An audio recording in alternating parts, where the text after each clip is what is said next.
welcome to today's Pet Pawcast.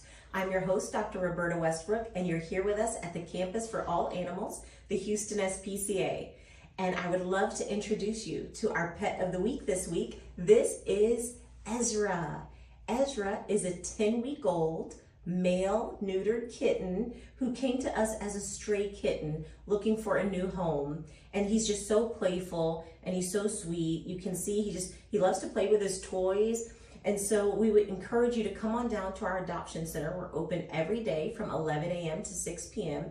and meet Ezra and all of the dogs and the cats and puppies and other kittens that we have available for adoption. Ezra is so sweet and he'd make a really good family pet.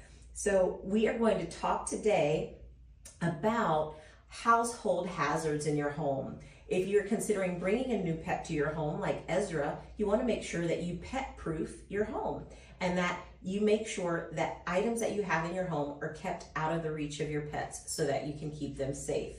So today, we're going to give you some tips and tricks on keeping your pets safe. What questions can I start out with? So starting out, we have hazards in the bathroom. So what would be some of the biggest risks in this area? Yeah, we're entering the bathroom a lot and our pets love to follow us to the bathroom.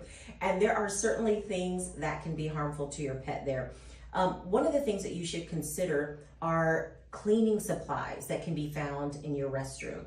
So cleaning supplies might include things like bleach or other household cleaning products that can be toxic to your pets.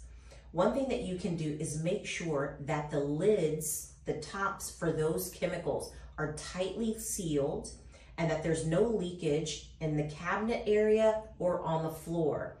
That way, in the event that your pet does get the door open, that those household items are not going to be able to be licked up or swallowed by your pet. So certainly household cleaning products are going to be toxic. They can cause GI upset, vomiting, diarrhea, and certainly in worst case scenarios, injuries to the internal organs. So make sure you keep your cabinets clean, locked if possible, and keep the lids tight on those cleaning supplies.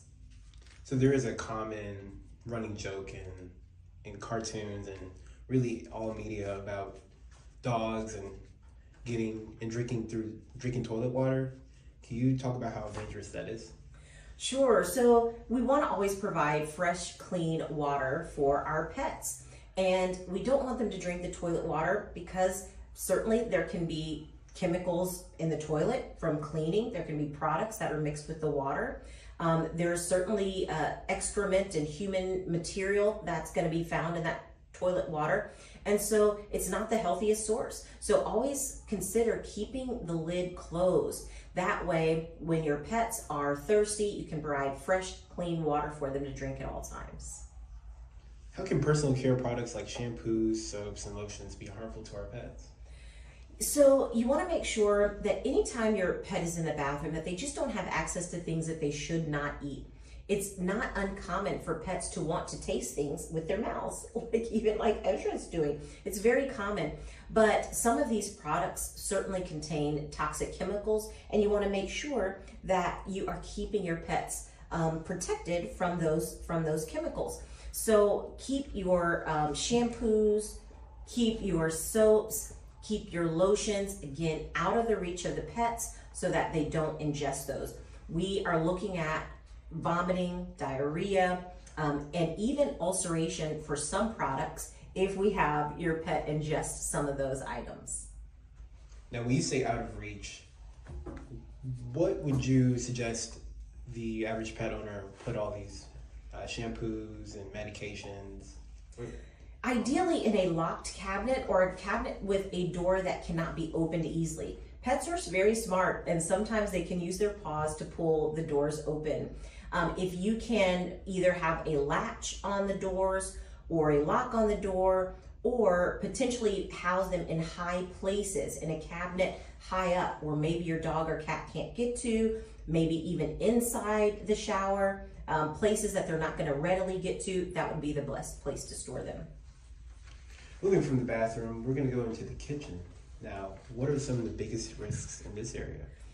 Yes, the kitchen as well. Most of the time when we are in the kitchen, things that our pets get into are the foods, because foods are going to be some of the ways that pets can. We're going to let Ezra play here. So foods are some of the ways that our pets can have toxicity in the home. So some toxic foods that you want to be aware of, things that are common, onions and garlic. It's very common that when we're cooking meals for our family that we have onions and garlic. Well, onions and garlic can be toxic to our pets. They can actually affect the red blood cell production and the ability of those red blood cells to carry oxygen.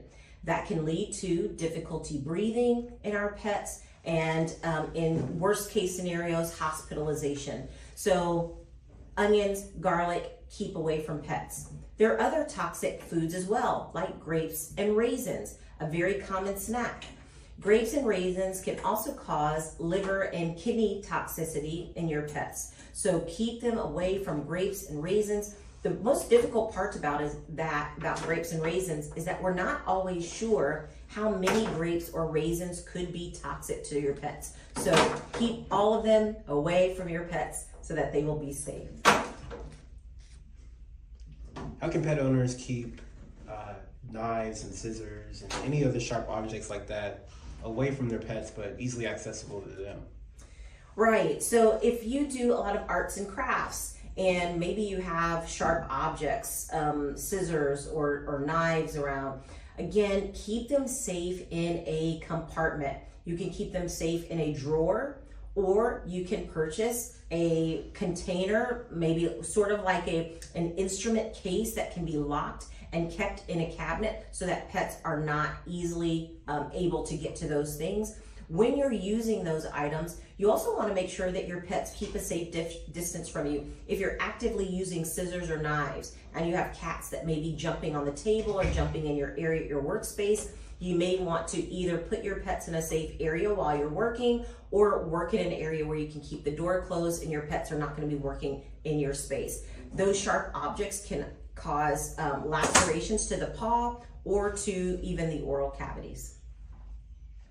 Are there any hidden dangers in kitchen cabinets or pantries that pet owners should be aware of? Sure, absolutely. So foods in your kitchen are going to be the main thing that you want to stay away from. So in your kitchen, you have foods, you have cleaning supplies. All of those items can be enticing to pets. Even items that you use to clean, such as your pad, your dishwashing pad, that can be made out of very fine wire. Sometimes cats and dogs may want to chew on that, and those very pieces of fine wire can be ingested and can cause foreign bodies. So you want to be very careful that you're not only keeping the cleaning chemicals away, but also cleaning supplies like brushes and wire brushes. Do you suggest anything like a pet gate, guard, or anything like that to keep pets out while cooking is going on? Absolutely. A pet gate would be very, very helpful. So if your kitchen will allow it, having a pet gate that prevents pets from entering the kitchen when you're doing cooking and particularly using some of these items, that would be a great thing to have available. You can also consider that being dinner time for your pet, where you put them in a crate, give them a toy, maybe some dinner, and that would be a good time for you to focus on your meal, them to focus on their meal, and to have some quiet time. So in my household, my family, we keep our human medications in the kitchen. What are some common over-the-counter medications that are dangerous to pets?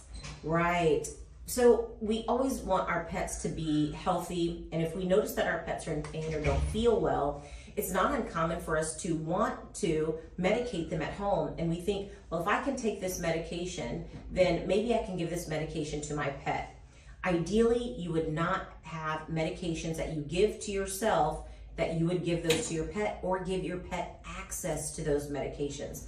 Some very harmful medications that are pretty common in most people's homes are ibuprofen and acetaminophen. So ibuprofen and acetaminophen can cause liver and kidney disease in your pets, and that's because sometimes our pets are not able to metabolize these drugs in the same way that people are. In addition, the dose, the amount of this particular drugs is given based on body weight. And so you have to know proper calculations for administering these medications. And in that way, you should only talk to a family veterinarian before you administer any pain medications at all. So pain relievers are very, very common product that we find in homes and that people may accidentally or intentionally, not knowing, give to their pets in an effort to relieve their pain. Always contact your family veterinarian in these cases. What should you do if you suspect that a pet has probably ingested this medicine?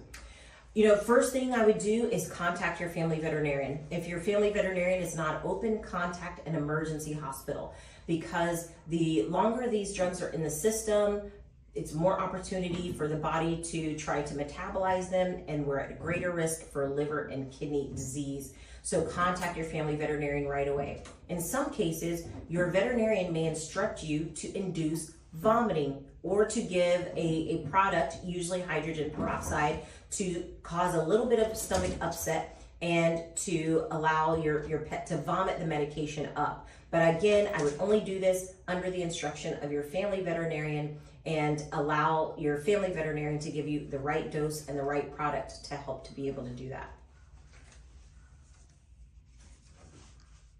Are there any safe alternatives for treating common pet ailments instead of using human medication? Yes, there are lots of prescription medications that you can find at your family veterinarian that we can prescribe for you for your pets. There's lots of medications. Some can be used both in people and animals, but some medications should never be used in pets. So what you want to do is, if you think that your pet has an ailment, always contact a family licensed veterinarian so that they can diagnose the condition appropriately and then figure out which medication might be best for this condition. So your pet may have pre-existing illnesses or be on other medications that might even counteract with some of the medications that you're wanting to give. So it'd be a good idea if you check with your family doctor before you administer any medications. Moving from the kitchen to the garage, what are some of the biggest risks in there?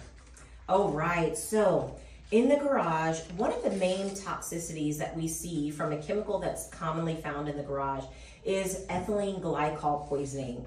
Ethylene glycol poisoning is a result of animals who ingest antifreeze. And antifreeze is a common chemical found in the garage. Antifreeze is coolant that we put in our cars, and it has a usually bright color, bright green or bright yellow color. But not only that, it smells sweet to pets. And so pets oftentimes will want to lick the antifreeze off of the ground. Maybe some of it will have spilled the last time that it was used. Well, ingestion of antifreeze can actually cause acute kidney failure, and it can even be fatal in pets that ingest antifreeze.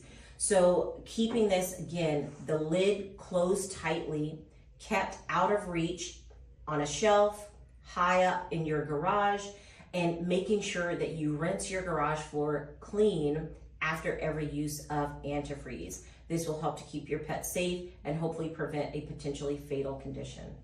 Now, a lot of people do gardening. I know my mother does. Are there any common plants in the yard that can be harmful to pets?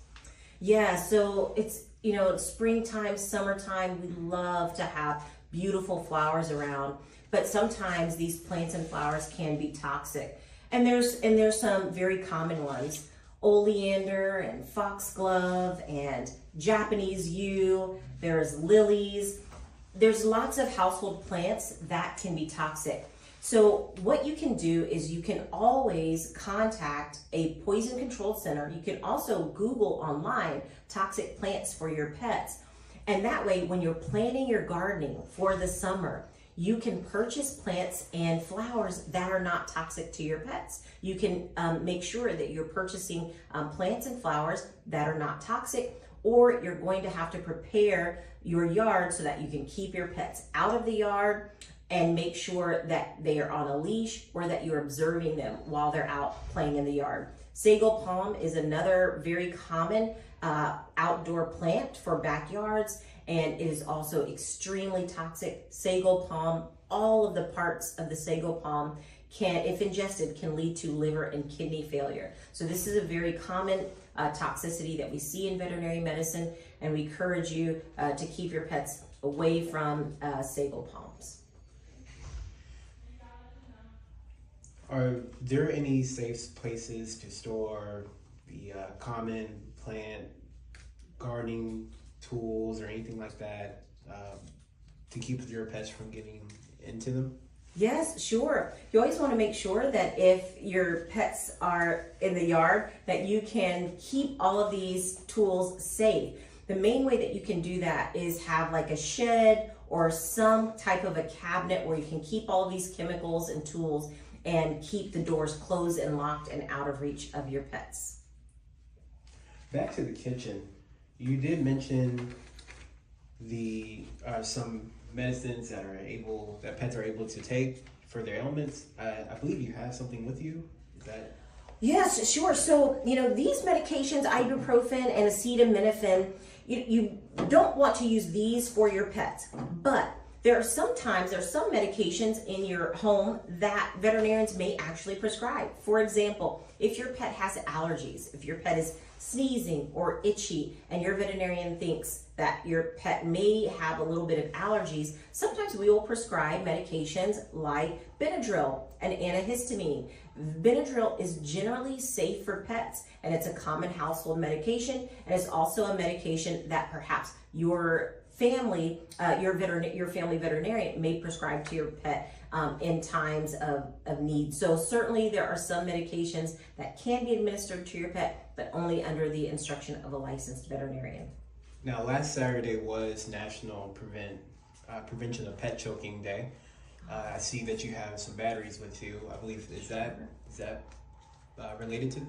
Sure. So anytime your pet is chewing on things and ingesting things that are not edible, we do worry about, and sometimes things that are edible like bones, we worry about choking hazards. So what you should do is always provide your pet with a toy or a food that is going to be appropriate for their size. And so sometimes we see choking in animals that are so excited to ingest either a toy or a toy or a food item that they swallow without chewing it into small enough pieces that it passes. So we notice that pets are choking. So when pets choke, what we might notice is that your pet begins to panic because they can't breathe. So you might notice a choking pet struggling with their mouth open. They may be breathing very heavily. They may be pawing at their mouth, trying to free the item lodged in their throat. They may be trying to free that with their paws. If they also will not be making sounds. So pets that are choking, that have something lodged in their throat, it typically blocks the vocal cords and they're not able to make sound, but they will seem very agitated and frustrated. In these cases, we want to, as soon as possible, try to free whatever the item is from their mouth. If you have assistance, you may be able to pull the item out of the back of the throat if there is ample space there. You may be able to reach your fingers in and swipe the back of the throat and get whatever the item is out. But to protect your pet, you may also need to take additional first aid methods, such as performing the Heimlich maneuver. The Heimlich maneuver is something that we're all familiar with in people, but it's certainly something that you can even use in your pets. So if you have a pet that appears to be choking and you want to be able to try the Heimlich maneuver, in the same way that we would use it in people, you can use the Heimlich maneuver in dogs. So if your dog is on all fours, standing, you can take your fist and your palm over your fist. You can put it right in the area where the rib cage meets, right here in the center of the abdomen, and you can thrust up and in. So you want to go in and up, in and up. What you're doing is putting pressure on the diaphragm. Putting pressure on the diaphragm causes air in the lungs to be released forcefully, and hopefully that can dislodge the item that's in the back of the throat. You can do it with your pet on all fours. If you have a large dog, you can also hold your dog up so that they're on their hind limbs and do it in a standing position. Or if your pet has lost consciousness and your pet is lying on his or her side, you can also use the Heimlich maneuver by pressing on the chest quickly, approximately once every 5 seconds or so, to try to get the air to be expelled from the lungs and hopefully dislodge the item. Between each of those thrusts, always check the mouth and see if you've made any progress to see if you've been able to remove the item. And when you say the item, what would you say are the most common items? Yes, choking on items is common, and oftentimes it's toys. So it could be a tennis ball. If you have a tennis ball that your dog tries to completely swallow or chew at one time, that's very common. Also bones. So those bones could either be chicken bones or rib bones, something that is intended for people but given to pets, or it could be a toy, like a chew toy bone. But it's not uncommon for those to be attempted to be swallowed whole and then get lodged in the back of the throat. So always make sure that you're using appropriate size toys and that you try not to feed your pets human table food. Well, we thank you for joining us today. We hope that you can pet-proof your home before you adopt a pet. And if you have any further questions about pet-proofing your home, you can contact us. We're happy to help you. In the meantime, we hope that you come on down to our adoption center and again, meet all of our animals that are available for adoption. We'd love for you to be able to find a new pet this summer. We thank you for joining us, and we hope to see you next week on the Pet Pawcast.